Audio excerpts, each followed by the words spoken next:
வணக்கம். Praise the Lord. ஒரு சிலர்லாம் என்ன பண்ணுவாங்கன்னா, எப்போ பார்த்தாலும் டிவிலேயே பிஸியாக இருப்பாங்க. ஒன்று டிவி, இல்லைன்னா செல்ஃபோன்.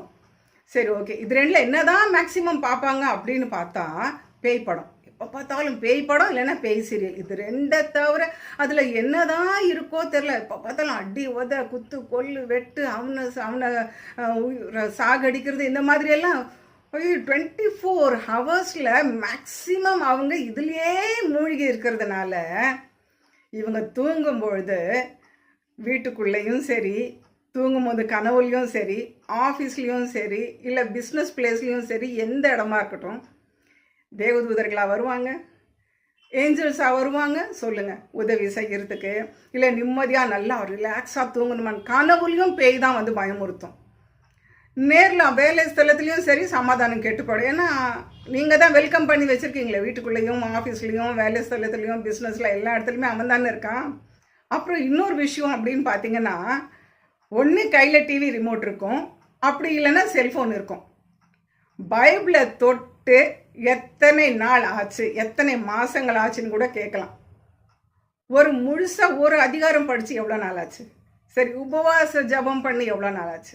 என்னைக்காவது சர்ச்சுக்கு போய், சரி அதெல்லாம் விட்டுருங்க, வீட்டில் ஒரு 2 பாட்டு பாடி, ஒரு 2 அதிகாரம் வாசித்து, தேவ சமூகத்தில் ஆண்டவரே, வேலை ஸ்தலத்தில் நிம்மதி இல்லை, சந்தோஷம் இல்லை, சமாதானம் இல்லை, வீட்டில் பார்த்தா வீட்டில் இவ்வளோ தேவைகள் இருக்குது, இவ்வளோ பிரச்சனைகள் இருக்குதுன்னு புலம்பி தேவ சமூகத்தில் அழுது ஜெபித்த நாட்கள் கடைசியாக எப்போன்னு சொல்லி யோசிச்சு பாருங்களேன். எப்போ பார்த்தாலும் அது பேய் படம், அடிதடி கலாட்டா, அதில் என்ன வேஸ்ட் ஆஃப் டைம் தான் வேஸ்ட்டு நம்மளுக்கு. இல்லை, சும்மா யோசிச்சு பாருங்கள். அதனால் யாருக்கு பாதிப்பு? ஆஃபீஸில் ஒர்க் லோடு அதிகமாக இருக்கும். சரி, ஓகே, நம்ம நைட்டுக்கெல்லாம் ஒரு வீட்டில் வந்து ஒரு 12, 1 மணி 2 மணி வரைக்கும் டிவியில் பேய் படம் பார்க்குறோம், செல்ஃபோனில் பேய் படம் பார்க்குறது, தேவையில்லாத கெட்ட காரியங்கள்லாம் பார்த்துட்டு நீங்கள் நைட்டு தூங்குனீங்கன்னா இந்த மாதிரிலாம் பிரச்சனைகள்லாம் நிறைய வரும். சரி, ஓகே, காலையில் எழுந்திரிச்ச உடனே மூட் அவுட், கெட்ட கனவு, வீட்டுக்குள்ளே நிம்மதியில் சமாதானம். ஏன்னா அதுதான் ஆளுகை செஞ்சுக்கிட்டு இருக்குது. ஏன்னா நீங்கள் அதை பார்த்து வெல்கம் பண்ணி உங்களோடைய பக்கத்துலேயே நீங்கள் வச்சுட்டு இருக்கிறதுனால வீட்டில் நிம்மதி கிடையாது, ஆஃபீஸில் நிம்மதி இல்லை, சந்தோஷம் இல்லை, சமாதானம் இல்லை. ஆஃபீஸ்க்கு போனாக்கா, ஆஃபீஸில் போனால் என்ன நடக்குது? ஒர்க் லோடு அதிகம், இங்கே ஓடு அங்கே ஓடு, இதை பாரு அதை பாரு, ஏன் இன்னும் முடிக்கல, ஏன் இன்னும் இவ்வளோ நேரமா, அப்படின்னா அங்கே ஒரே ஒர்க் ப்ரெஷர், ஒரே ஹார்ட் ஒர்க் பண்ணினாலும் என்ன பிரயோஜனம்? ஒரு நல்ல பேரும் கிடையாது, ஒரு இன்க்ரிமெண்ட்டு கிடையாது, ப்ரொமோஷன் கிடையாது, ஹைக்கு கிடையாது, ஒரு இன்சென்டிவ் கிடையாது, எந்த முன்னேற்றமும் எந்த ஆறுதலோ நல்லா பண்ணியிருக்கேன் அந்த ஒரு வார்த்தை கூட கிடையாது. அப்படி இருக்கும்பொழுது நம்மளுக்கு எங்கேருந்து நிம்மதியெல்லாம் கிடைக்கும் சொல்லுங்கள்? பிஸ்னஸில் பார்த்தா அங்கேயும் நஷ்டம் தான். ஏன்னா நீங்கள் 24 ஹவர்ஸில் மேக்ஸிமம் நீங்கள் பேய் படம், பிசாசு படம் தான் பார்க்குறீங்க. இதில் இன்னும் நிறைய பேர் எப்படின்னு சொன்னால், படித்து முடிச்சாச்சு, வேலை கிடைக்கல. எப்படி கிடைக்கும்? எப்போ பார்த்தாலும் நீங்கள் இதுலேயே மூழ்கி இருந்துட்டு ஒரு இன்டர்வியூக்கு போனால் எவன் வேலை கொடுப்பான்? யார் ஹெல்ப் பண்ணுவாங்க? எந்த இடத்துல வேக்கன்சி இருக்குன்னு உங்களுக்கு எப்படி தெரியும் சொல்லுங்கள்? கஷ்டப்பட்டு நீங்கள் ஓகே, எவனோ ஒருத்தன் சொல்கிறான், எவ்வளோ பேப்பர்லையோ இல்லை யாரோ சொல்லி கேள்விப்பட்டு சரி சும்மா ட்ரை பண்ணி பார்ப்போமேன்னு ஒரு இன்டர்வியூக்கு போகிறீங்க, வேலை இல்லை, ரிஜெக்ட். தேவையா? அப்போ நீங்கள் என்ன பண்ணியிருக்கலாம்? காலையில் எழுந்திரிச்ச உடனே நைட்டில் ஜாம் பண்ணிட்டு படுக்கணும்.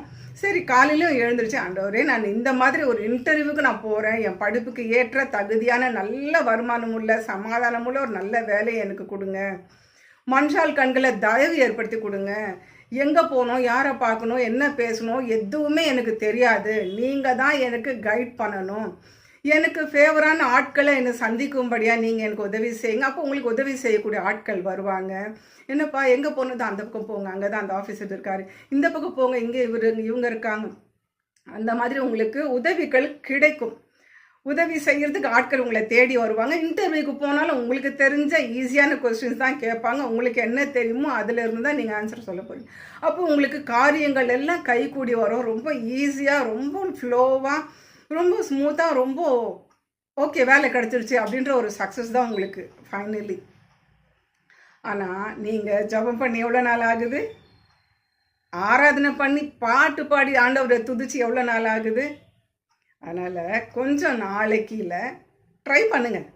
செல்ஃபோன் அண்டு டிவி இல்லை பார்க்குறீங்க, கொஞ்சம் நல்ல விஷயத்த பார்த்தாலும் பரவாயில்ல. போயும் பேய் படம், பிசாசு படம், குஸ்தி படம், சண்டை, பொறாமை, இதையே பார்த்து மைண்டில் அதுதான் ஓடும். நம்ம போகிற இடத்துல அதுதான் நம்மளை ஃபாலோ பண்ணணும்.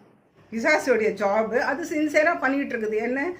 நம்ம எங்கெங்கெல்லாம் நம்மளை இரிட்டேட் பண்ணணும், டிஸ்டர்ப் பண்ணணும், கெடுக்கணும், தடுக்கணும், இது எல்லாமே அது பண்ணிகிட்டு இருக்குது. நம்மளுடைய வீக்னஸை அந்த டெவில், ஈவில், அந்த எனிமி யூஸ் பண்ணுறதுக்கு நம்ம இடம் கொடுக்கக்கூடாது. ஆமென். ட்ரை பண்ணுங்கள். Have a blessed day. God bless you. Bye bye.